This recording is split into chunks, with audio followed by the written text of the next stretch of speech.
آج لوگوں کو بدگمانی کا مرض زیادہ ہوتا ہے. میرے شیخ فرماتے تھے بدگمانی پر مقدمہ چلے گا قیامت کے دن، اللہ دلیل مانگے گا، اور نیک گمان پر مفت میں ثواب ملے گا، دلیل نہیں مانگے گا اللہ کہ کیوں تم نے نیک گمان رکھا. یہ شاہ عبد الغنی رحمۃ اللہ علیہ نے مجھ سے فرمایا. تو فرمایا کیوں بے وقوف لوگ اپنی گردن کو مقدمے میں پھنسا رہے ہیں بدگمانی کر کے؟ ارے نیک گمان کر کے مفت میں ثواب کیوں نہیں لیتے جس پر اللہ دلیل بھی نہیں مانگے گا؟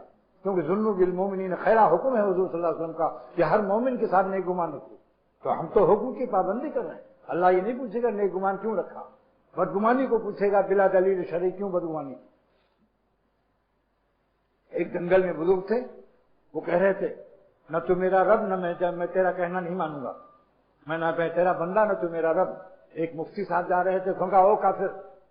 کہا یہاں یہ حضرت آپ کے علم سراخوں پر ہے، آپ پوچھ تو رہے تھے کہ میں کس سے گفتگو کر رہا ہوں، یہاں کوئی ہے؟ میں اپنے نفس سے کہہ رہا تھا، میرا نفس ایک گناہ کے لیے بار بار کہہ رہا تھا، تو میں نے اپنے نفس کو کہا کہ ظالم تو میرا رب نہیں ہے اور نہ میں تیرا بندہ ہوں، تیرا کہنا کیوں مانوں؟